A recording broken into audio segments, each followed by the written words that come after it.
Bienvenidos a una nueva edición Política en Tendencias. El día de hoy estaremos conversando con el asambleísta Fabricio Villamar, perteneciente al movimiento Ahora 65. En las últimas semanas, el Consejo de Participación Ciudadana ha estado en la mira de los medios de comunicación y de algunos personajes políticos por su controversial presidente José Tuárez, que sin duda alguna ha llamado la atención de todos los ecuatorianos. Fabricio, bienvenido. Qué gusto. ¿Cómo estás? Bien. En las últimas semanas has estado en tendencia. Las últimas semanas han coincidido algunos temas que nosotros veníamos tratándolo desde hace rato. El tema de la reforma constitucional para la eliminación del Consejo de Participación Ciudadana, la eliminación del impuesto verde, el juicio político a José Carlos Tuárez, entre otros temas que hemos tenido, ¿no? Bueno, ya conversaremos de esos temas ampliando un poquito más. Quisiera conocer cuál ha sido ¿Cómo nace el Fabricio Villamar político? ¿Cuál es la vena política? ¿En qué momento inicia esta trayectoria? Yo creo que ahí hay varios elementos que considerar, ¿no? Primero es un tema de familia. Yo pasaba mucho tiempo en la hacienda del abuelo, en el Puyo, y mi abuelo fue alcalde del Puyo. Mi padre fue dirigente del Partido Socialista Revolucionario en las épocas de la dictadura militar. Entonces me acuerdo que mis primeros amigos o con los que yo jugaba con un triciclo, jugábamos dentro del penal García Moreno, en donde estaban detenidos los presos políticos. Y luego ya tienes, qué sé yo, la vinculación a la política colegial, universitaria. Cuando tenía 17 años me dediqué a poner los afiches de la campaña del Negro Paz, y a partir de eso fui vinculándome poco a poco, ¿no? Terminé trabajando con Alexandra Vela, que fue diputada por Pichinche y luego constituyente. Fui asesor de Alexandra y de ahí ya te vas vinculando y otra vez vuelves a esto. Y yo tengo entendido que tú fuiste asesor de los diputados que me acabas de mencionar, también fuiste concejal por Quito. Se te reconoce mucho el tema de que tú ibas al consejo a pie y a veces en bicicleta. A ver, yo he vivido casi siempre en el centro histórico. Entonces, cuando finalmente ya se dieron los resultados, ya me había posesionado, hubo un bonito reportaje del Comercio sobre cada uno de los concejales y a mí me ponían el concejal que camina al municipio. Y claro, lo que pasa es que desde mi departamento hasta el municipio habían 3 cuadras y media, 4 cuadras, entonces o iba caminando o iba en bicicleta. Y se volvió una práctica común, ¿no?, hacer esto. Además, ese es un poco el sentido que debería tener la organización de una ciudad. Mira, si es que tú puedes tener cerca el lugar donde vives, el lugar donde trabajas, el lugar donde tus hijos estudian, el lugar donde tú haces las compras, el lugar donde te diviertes, evidentemente ese es un manejo de centralidades súper cómodo que te hace que no estés utilizando el vehículo privado, no contaminas, tus guaguas van en bicicleta o caminando a clases en un barrio que les conoce. Entonces eso es calidad de vida. Ojalá pudiéramos llegar a algo así en algún Y es momento. economía también. Pero claro, así debería ser. ¿Y en la asamblea? A ver, había que tomar una decisión muy fuerte en un momento, ¿no? Cuando en el 2014 se acababa mi periodo, yo recibí una invitación de Guillermo Lasso de ser candidato a concejal. Y la candidatura a la concejalía era con Juan Carlos Solines como candidato a la alcaldía. De repente, creo, tomó la decisión de que Juan Carlos Solines ya no era candidato. Entonces, igual expresé mis preocupaciones al respecto. Les agradecí por la candidatura y tomé una decisión que era muy complicada, que era salir de la política local, ser concejal, para plantear un proyecto mucho más grande, que era ir a la asamblea por medio de la creación de un movimiento provincial, que eso fue lo que comenzamos en el 2014, ¿no? En la semana pasada, tú comunicaste que has sido separado del bloque de Creo de una manera un tanto poco inusual. ¿Qué pasó? Pasó que desde hace más de 2 meses veníamos teniendo ya conflictos con la bancada, especialmente porque yo les planteaba que era totalmente contrario a lo que se había venido manteniendo de una línea de oposición, que el partido de la oposición y el bloque de la oposición vayan a votar con el gobierno. En los últimos 2 años, cuando hagamos este ejercicio con los amigos que nos están viendo. ¿Cómo va a salir Lenín Moreno de la presidencia? va a salir fortalecido, va a salir como un presidente agradecido, como una persona a la cual todo el mundo le reconoce los cambios en la República del Ecuador, o va a salir como un presidente golpeado. Yo me atrevo a pensar que va a salir como un presidente golpeado. Y por lo tanto, cualquier cosa que esté alrededor de ese presidente va a tener el mote, el calificativo de que ha sido morenista o que ha estado auspiciando este tramo del gobierno que va a pasar adelante a la historia, qué sé yo, por la vinculación histórica que tuvo con los casos de corrupción, a pesar de que intentan desmarcarse. Va a ser un gobierno que tenga que tomar decisiones fuertes en lo económico. No sé si es que la Asamblea las vaya a procesar, pero esto evidentemente les va a molestar a los ecuatorianos. Si es que Creo se mantiene en esta línea, evidentemente los ecuatorianos le van a pasar una factura a Creo.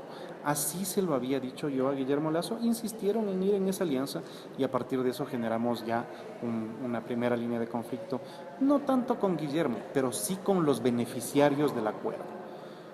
Porque como ese acuerdo tenía algunos componentes en la Asamblea, como la entrega de presidencias, la entrega de vicepresidencias, quienes iban a ser beneficiarios de ese acuerdo, evidentemente generaron posiciones de animadversión en contra de Roberto Gómez y mía, ¿no?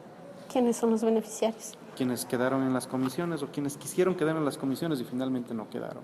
¿Ya? Y esto es lo que existió. Ahora bien, el último boletín del movimiento respecto de quiénes serían los proponentes de la derogatoria del impuesto verde, en donde nosotros lo habíamos preparado y le invitamos a Homero Castañer para que firme con nosotros esa propuesta. Es presentada a la República en un boletín como nuestro asambleísta Homero Castañer y el legislador Fabricio Villamar. Entonces ahí es simplemente cuestión de que al buen entendedor pocas palabras, ¿no? Y a mí me quedó suficientemente claro y más bien agradecerles porque ha sido un tiempo en donde hemos podido compartir, hemos podido respetarnos, respaldarnos mutuamente. No implica que en el futuro vayamos a tener una mala relación, pero es evidente que los niveles de coordinación serán diferentes, ¿no?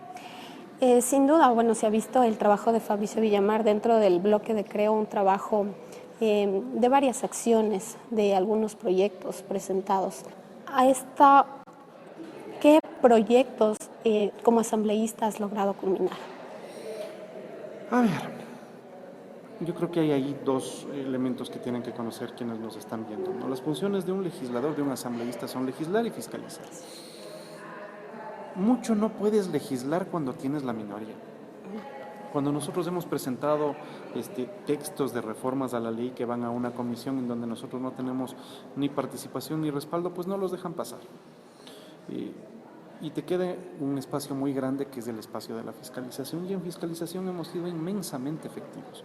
El primer juicio político que lo lleva adelante la oposición con éxito en 13 años es el juicio político que nosotros seguimos en contra de Carlos Ochoa. Presenté 11 casos de diezmos a la Fiscalía. Presentamos con Esteban Bernal uno y uno independiente, solamente yo, contra Norma Vallejo por el caso de diezmos, y fue destituida. Presentamos la impugnación a la candidatura de Camila Moreno cuando Camila Moreno iba a ser la representante de Alianza País para el Consejo Nacional Electoral, quedó fuera de concurso, destituida. Cuando comenzó el proceso, cuando se supo que la señora Vicuña, que en ese momento era vicepresidenta, había tenido casos de diezmos, inmediatamente anunciamos que íbamos al juicio político, y la señora tuvo que renunciar antes de que lleguemos al juicio político, es decir, solamente anunciamos que teníamos las firmas y la señora ya presentó la renuncia, ahorrándole al Ecuador la vergüenza de tener otro vicepresidente más en juicio político. Y ahora hemos presentado el juicio político en contra de José Carlos Tuárez, y yo tengo la sensación de que ese va a ser un juicio político que también termine con la censura y destitución del funcionario.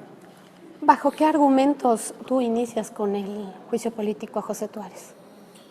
Porque es evidente que el señor Tuárez no representa a los ecuatorianos en las características éticas que tiene que tener un funcionario público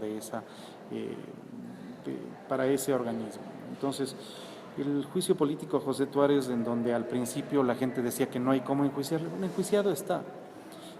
Que no querían firmar, bueno, hubo las firmas necesarias, tanto así que otras bancadas y otros legisladores ahora quieren hacer exactamente lo mismo. Está bien, o sea, que lo hagan, no hay ningún problema, las buenas ideas son para usarlas. Pero en el caso de Tuárez es evidente, mira, Tuárez, en primer lugar, carece de las características éticas que tiene que tener un funcionario público para ese caso. Eso es la falta de probidad. Y si es que la Asamblea no es juez de probidad de los funcionarios públicos, entonces ¿quién es? Ha violado la Constitución y la ley específica que le impiden ser parte del Consejo de Participación Ciudadana, porque el artículo 21 de la Ley Orgánica del Consejo de Participación Ciudadana establece una prohibición para quienes son representantes de la Iglesia. El señor no puede ser representante de la Iglesia y de una función del Estado al mismo tiempo. Ha puesto en regla la ética laica, o sea, hay una separación iglesia-estado que está reconocida, que debería respetarse, que esté en la Constitución y que esté en la ley orgánica del Consejo de Participación, y finalmente también hay incumplimiento de funciones que lo vamos a aprobar. ¿Qué pasa con el Consejo Nacional Electoral? ¿Tiene un tema de responsabilidad También en esto? tienen responsabilidades, pero vale la pena establecer lo siguiente. Mira, el Consejo Nacional Electoral sí permitió que se califique Tuárez. Y habrá en algún momento que buscar las responsabilidades de ese Consejo Electoral transitorio, que a propósito solamente podría llevarle a juicio político hasta septiembre de este año, si no me equivoco, noviembre. Y si no, no pasó absolutamente nada con pero el actual Consejo Nacional Electoral también tiene responsabilidades. Ahora, la gente dice, lo que pasa es que los culpables son el Consejo Nacional Electoral que le permitió calificarse. Espérate un ratito.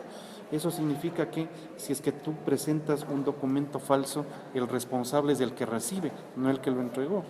No es así, pues. Una responsabilidad compartida. Claro. Entonces, y ni tanto compartida, es responsabilidad individual de cada uno. Tuárez, por el tipo de personas que es, y que ya te he contado cuáles son los fundamentos del juicio político, y el Consejo Nacional Electoral por su incapacidad de cumplir con la Constitución y las normas para la revisión de sus candidatos, ¿no? ¿Llegaremos al tema o lograremos tal vez la eliminación del Consejo de Participación Ciudadana? No lo sé. Yo he presentado un proyecto de reforma constitucional para la eliminación del Consejo de Participación Ciudadana, pero la Asamblea aparentemente quiere irse más por conservar el Consejo de Participación Ciudadana, pero quitarle funciones.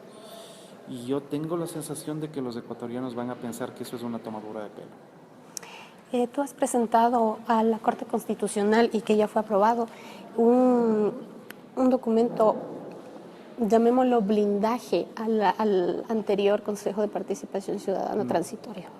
No. Lo que presentamos nosotros fue un pedido de medidas cautelares a un juez.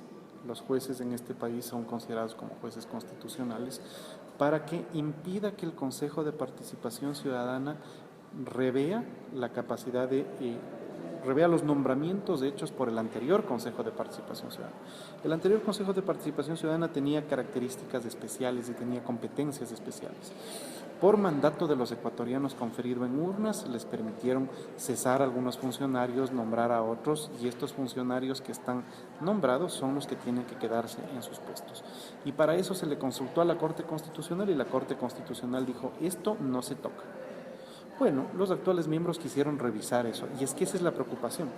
Al Consejo de Participación Ciudadana no le interesa ni impulsar la participación ciudadana, ni proteger a los denunciantes, ni buscar los casos de corrupción, pero le encanta la función de nombrar funcionarios.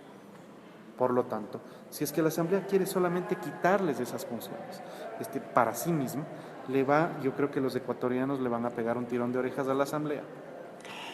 Ahora, tú has presentado el tema del juicio político a José Tuárez, y por otro lado también tenemos el planteamiento del presidente del movimiento ahora, Michael Aulestia, donde él ha presentado a la Corte Constitucional la eliminación.